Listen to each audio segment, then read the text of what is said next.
नमस्कार दोस्तों, स्वागत है आपका हमारे यूट्यूब चैनल एग्ज़ाम सभा में। और आज के हम वीडियो में देखने वाले हैं कि जो वायरस और बैक्टीरिया होते हैं उनके बीच में क्या क्या मेन डिफरेंस है। तो आज के वीडियो में हम दोनों का एक कंपैरिजन देखने वाले हैं ताकि आपको दोनों को एक साथ समझने में जो है आसानी होगी। इसके पहले हमारे एक वीडियो और आ चुका है जिसमें हमने बैक्टीरिया और वायरस को जो है पूरा डिटेल में बताया है। तो अगर अगर आपने हमारे उस वीडियो को नहीं देखा है तो जाके देख लीजिए। तो चलिए स्टार्ट करते हैं आज का वीडियो। उसके पहले अगर आपने हमारे चैनल को सब्सक्राइब नहीं किया है तो कर लीजिए, ताकि आपको अगर कोई भी नई वीडियो आती है तो उसकी नोटिफिकेशन सबसे पहले मिल जाए। तो चलिए स्टार्ट करते हैं आज का वीडियो। तो आज का जो टॉपिक है वो है कि जो वायरस और बैक्टीरिया है उसमें मेन डिफरेंस क्या होता है। तो जैसा कि आप जानते हैं कि अभी जो कोरोना वायरस है वो एक पेंडेमिक बन चुका है और उसके जो फैलने का कारण एक वायरस है। तो इस लिहाज से ये आपका टॉपिक बहुत ही इंपॉर्टेंट है, किसी भी एग्ज़ाम में जो है आपसे डायरेक्टली क्वेश्चन आ सकते हैं। तो चलिए स्टार्ट करते हैं और देखते हैं कि दोनों के बीच में डिफरेंस क्या है। तो यहाँ पे आप देख सकते हैं कि दो कॉलम दिए गए हैं, पहले में बैक्टीरिया और दूसरे में जो है वायरस का नाम दिया गया है। उसके बाद जो है हम कंपेयर करेंगे कुछ कैरेक्टरिस्टिक प्रॉपर्टीज़ के आधार पे। तो पहला उसमें है आपका outer cell wall. Outer cell wall मतलब जो उनकी सेल है या कोशिका है उसके चारों तरफ वॉल यानी कि दीवार पाई जाती है कि नहीं पाई जाती है। तो दीवार आपका एक तरह का प्रोटेक्शन होता है जो प्रोवाइड किया जाता है। तो जो बैक्टीरिया है उसके पास जो है बैक्टीरियल सेल वॉल पाई जाती है जो पेप्टिडोग्लाइकान की बनी होती है। पेप्टिडोग्लाइकान जो है आपका वो जो बैक्टीरिया की जो सेल होती है उसके चारों तरफ एक वॉल का काम करता है जो इसको जो है प्रोटेक्शन प्रोवाइड करता है। अब बात करें वायरस की, तो वायरस के पास कोई भी जो है सेल वॉल नहीं होती है, यानी कि इसकी जो कोशिका होती है उसके चारों तरफ कोई भी दीवार ये का प्रोटेक्शन नहीं होता है। The genetic material is enveloped by a protein coated known as capsid.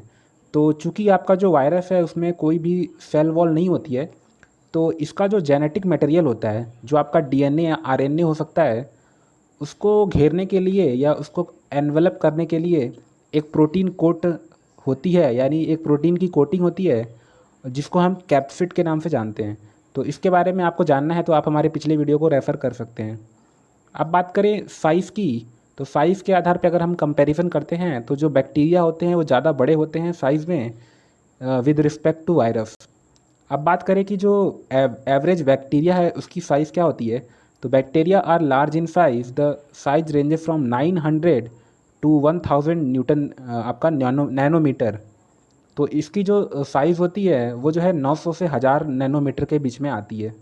और जैसा कि आप जानते हैं कि 10⁻⁻10 जो आपका होता है वो एंगस्ट्रॉम होता है मीटर में, और 10 की पावर अगर -9 है तो वो आपका नैनोमीटर होता है। ये आपके लिए कुछ बेसिक फैक्ट हैं जो आपको जानने चाहिए। अब बात करें वायरस की, तो वायरस जो है काफ़ी छोटा होता है आपका बैक्टीरिया के कंपैरिजन में। जहाँ आपका बैक्टीरिया 900 से 1000 नैनोमीटर के बीच में होता है, तो आपका वायरस केवल 30 टू 50 यानी कि 30 से 50 नैनोमीटर के बीच में ही पाया जाता है। तो काफ़ी रेंज में डिफरेंस है और इनके साइज़ के आधार पर भी इनको पहचाना जा सकता है। अब बात करें कि इनके लिविंग के लिए कंडीशन क्या है, तो जो आपके बैक्टीरिया होते हैं वो एक तरह के लिविंग ऑर्गेनिज्म होते हैं, यानी कि ये कोई भी एनवायरनमेंट हो, अगर एयर को छोड़ दिया जाए तो कोई भी एनवायरनमेंट में ये ज़िंदा रह सकते हैं, यानी कि ये एक तरह के लिविंग ऑर्गेनिज्म है। जबकि बात करें कि आपके वायरस की, तो they can replicate only within the host cell. तो जो आपके वायरस होते हैं वो जो है लिविंग तभी होते हैं जब वो किसी सेल के अंदर होते हैं, और जब ये किसी सेल के अंदर होते हैं तो ये अपने आप को जो है रेप्लिकेट करते हैं, यानी कि अपनी जो है एक फ़ोटोकॉपी बनाते रहते हैं। तो 1 से 2, 2 से 4, 4 से 8, इस तरह इनके जो है नंबर बढ़ते जाते हैं। और जो कोरोना वायरस है वो भी इसी तरह का एक जो है वायरस है जो हमारी बॉडी में जब एंटर करता है तो अपना रेप्लिकेशन स्टार्ट कर देता है, और इससे जो है इसकी नंबर काफ़ी तेज़ी से बढ़ते हैं। लेकिन जब ह्यूमन बॉडी के बाहर होता है तो ये जो है निर्जीव होता है, यानी कि नॉन लिविंग होता है।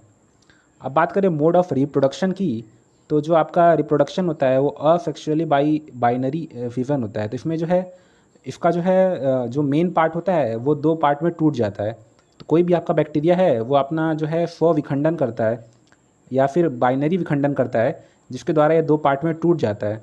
तो इससे जो है इसका रिप्रोडक्शन होता है। वहीं अगर बात करें infect their genome in the host genome and make multiple copies.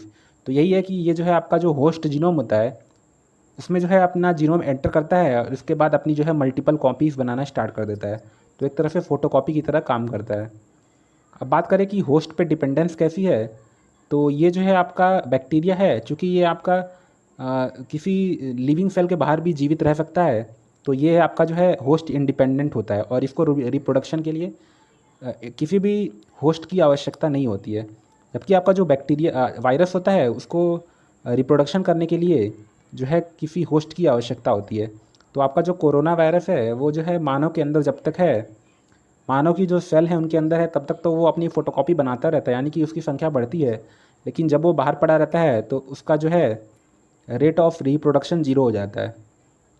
अब बात करें राइबोसोम की, तो राइबोसोम जो है आपका बैक्टीरिया में पाया जाता है, यानी कि बैक्टीरिया में प्रेजेंट होता है, लेकिन राइबोसोम आपका जो है जो आपका वायरस है वहाँ पे नहीं पाया जाता है। तो ये आपको फैक्ट ध्यान में रखना है। अब बात करें आरएनए और डीएनए की। आरएनए और डीएनए जो आपके न्यूक्लिक एसिड होते हैं, जिसमें आपका आरएनए का फुल फॉर्म होता है राइबोस न्यूक्लिक एसिड और डीएनए का होता है डीऑक्सी राइबोस न्यूक्लिक एसिड। तो जो आपका डीएनए और आरएनए है वो दोनों आपको देखने को मिलेंगे। जो बैक्टीरिया का साइटोप्लाज्म होता है वहाँ पे आपको डीएनए और आरएनए दोनों को देखने को मिलेंगे। जबकि आपका जो वायरस वायरस है उसमें भी आपको डीएनए या फिर आरएनए देखने को मिलेगा और ये जो है आपका प्रोटीन कोट के द्वारा जो है कवर होता है, जिसको कैप्सिड बोलते हैं। तो आपके लिए क्वेश्चन है कि जो कोरोना वायरस है उसमें जो आपका न्यूक्लिक एसिड है वो कौन सा है, डीएनए है कि आरएनए है, दोनों में से कोई एक है, दोनों नहीं है। तो आपको ये जो है कमेंट बॉक्स में बताना है। अब बात करें इन्फेक्शन क्या क्या फैलते हैं, तो जैसा कि बैक्टीरिया के द्वारा आपका जो लोकलाइज्ड इन्फेक्शन होते हैं, जैसे कि एग्जांपल है न्यूमोनिया, ये फैलता है। इसके अलावा जो जनरली सिस्टमेटिक जो आपके इन्फेक्शन होते हैं वो होते हैं आपके वायरस, जैसे कि आपका फ्लू। अब बात करें कुछ कॉमन डिसीज़ेज़ की जो बैक्टीरिया की वजह से जो होती हैं, तो इसमें आपका न्यूमोनिया हो गया, मेनिंगिटिस हो गया, फूड पॉइजनिंग हो गया, टाइफाइड हो गया। तो ये सभी जो है बैक्टीरिया की वजह से होते हैं। इसके अलावा और भी हैं लेकिन हमने इतने ही लिखे हैं। उसके बाद बात करें कि वायरस की वजह से कौन कौन सी डिसीज़ होती हैं, तो common cold, polio, small pox, hepatitis और एड्स। तो ये जो है कुछ वायरस की वजह से होने वाली डिसीज़ हो गई। अब बात करें कि इसका ट्रीटमेंट कैसे किया जाता है, तो जो आपके बैक्टीरिया की वजह से जो रोग होते हैं या डिसीज़ होती हैं उसके लिए एंटीबायोटिक का यूज़ किया जाता है। जबकि आपके जो वायरस की वजह से जो डिसीज होती हैं उनके लिए वैक्सीन या फिर एंटीवायरल ड्रग का यूज़ किया जाता है।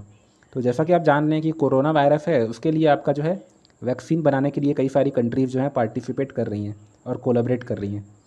आप कुछ एग्जांपल देख लेते हैं कि बैक्टीरिया में कौन कौन से एग्जांपल हैं। तो इसमें जो आपका फेमस है वह है सैल्मोनेला टाइफाई, उसके बाद है विब्रियो कॉलरा और फिर है आपका स्टाइफोलोकस ऑरेसिस। तो ये टाइफाइड फिर आपका कॉलरा, इन सब के जो हैं आपके जो बैक्टीरिया हैं वो कॉज करते हैं। अब बात करें वायरस में, तो आपका कोरोना वायरस काफ़ी फेमस है। फिर आपका टीएमवी हो गया, एचआईवी यानी कि ह्यूमन इम्यूनो डिफिशियंसी वायरस। फिर आपका है हेपेटाइटिस ए। तो इस तरह आपके कई सारे वायरस हैं। तो आज के वीडियो में हमने दोनों के बीच में जो है मेन डिफरेंस जान लिया है। तो कोई भी एग्ज़ाम में आपको पूछा जाता है तो आप इन पॉइंट्स को जो है कोट कर सकते हैं। उसके अलावा इसका जो पहला पार्ट हमने बनाया था उसमें हमने डिटेल में बताया है कि वायरस और बैक्टीरिया के अलग अलग क्या फंक्शन हैं और वो उनका स्ट्रक्चर कैसा है। ये सभी चीज़ें हमने पिछले वीडियो में बता रखी हैं। तो अगर आपने उसको नहीं देखा है तो आप जाके देख सकते हैं। और अगर आपको ये वीडियो पसंद आया तो लाइक कीजिए, शेयर कीजिए और हमारे चैनल को सब्सक्राइब कर लीजिए। धन्यवाद।